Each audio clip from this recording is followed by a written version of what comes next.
Hello guys, Saurabh क्लासे YouTube channel पे आप सभी का स्वागत है। मैं आज आप लोगों के लिए मैथ्स में डिफरेंशिएशन टॉपिक लेके आया हूँ, जो मैं आप लोगों को बेसिक से पढ़ाना स्टार्ट करूँगा। इसको हम हिंदी में अवकलन के नाम से भी जानते हैं। तो देखिए, पहली बात हमको इस टॉपिक में क्या पढ़ना है, ठीक है। तो आगे बढ़ते हैं। देखिए क्या पढ़ना हमको।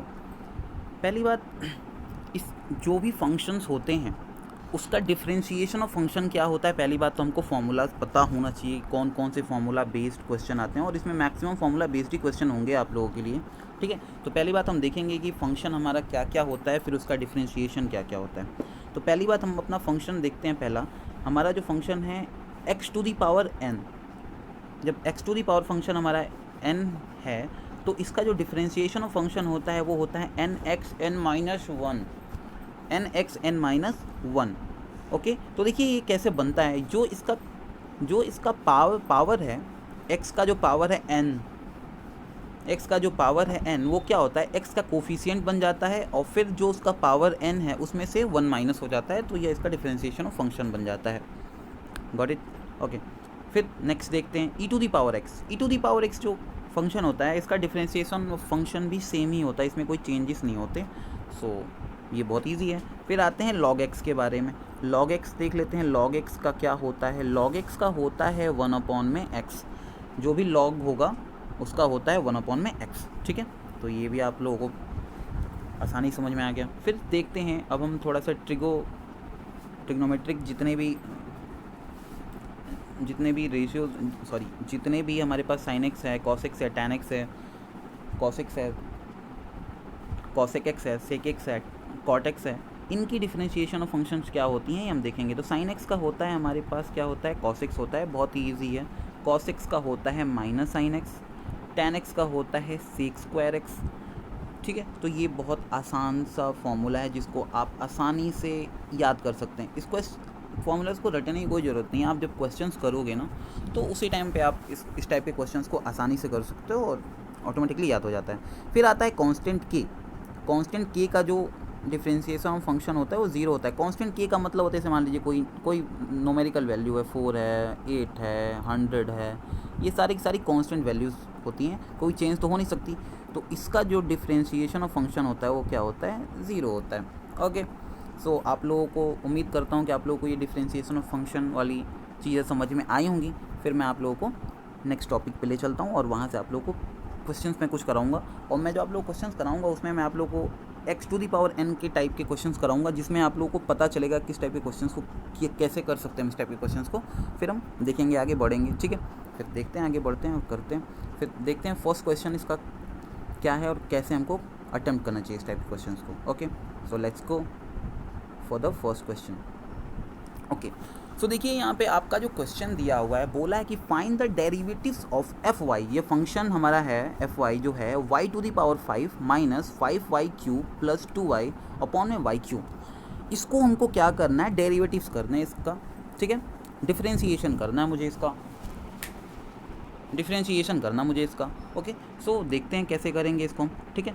पहले मैं इसका कलर थोड़ा चेंज कर लेता हूँ, फिर हम देखते हैं।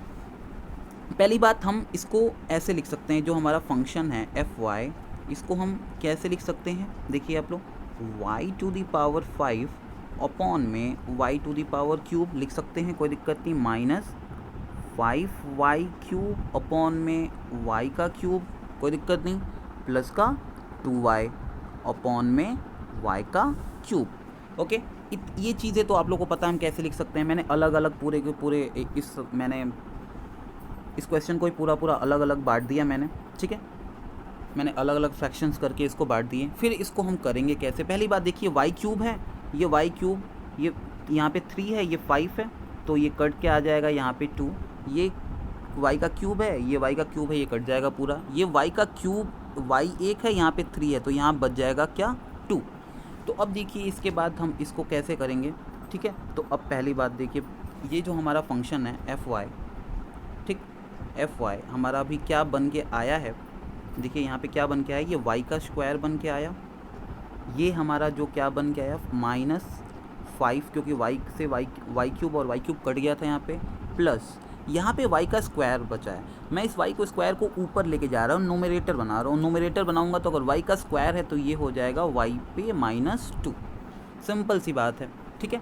अब इसके बाद हम यहाँ से इसको हम क्या करेंगे, कर देंगे। अब आप लोग देखो यहाँ पे ध्यान से, अगर आप लोग इस क्वेश्चन को ध्यान से देखोगे तो आप लोगों को पता चलेगा यहाँ पे जो फॉर्मूला हमारा लगेगा वो सारा का सारा पावर वाला फॉर्मूला लग रहा है कि यहाँ पे यही पावर है, इसका पावर है नहीं, और ये कांस्टेंट है और इसका पावर है, ठीक है। तो हम इस टाइप क्वेश्चन को कौन से फॉर्मूला बेस पे करेंगे, आप लोगों को अभी मैंने बताया था x⁴n पे, और इसका फॉर्मूला क्या होता है nxn-1, ठीक है।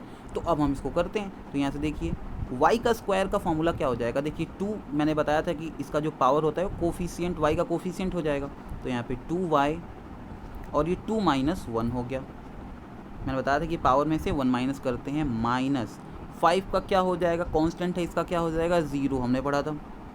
फिर साइन जो आया प्लस, ये -2 अब आगे आ जाएगा, -2y, ओके। और फिर ये क्या हो जाएगा -2 और -1, ओके।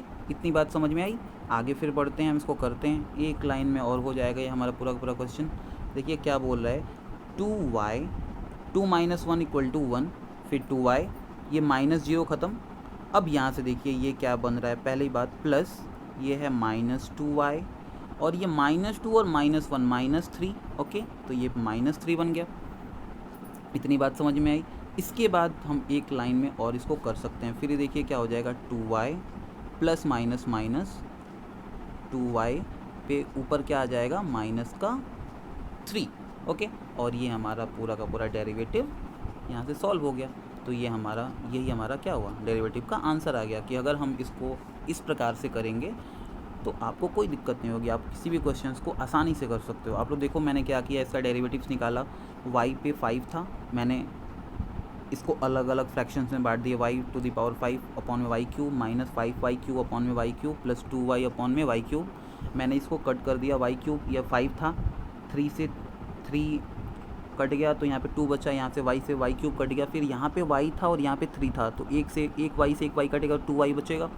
मैंने क्या किया, फिर y का स्क्वायर बचा, यहाँ पे 5 बचा, और यहाँ पे y 1 अपॉन में y का स्क्वायर था। मैंने इसको क्या कर दिया, इस y के स्क्वायर को डिनोमिनेटर से नोमिनेटर में ले गया। तो अगर ये प्लस में होगा तो माइनस में हो जाएगा, और ये माइनस में होगा तो प्लस में हो जाएगा। तो ये प्लस में था y का स्क्वायर, तो मैं ऊपर ले गया, तो y⁻² हो गया।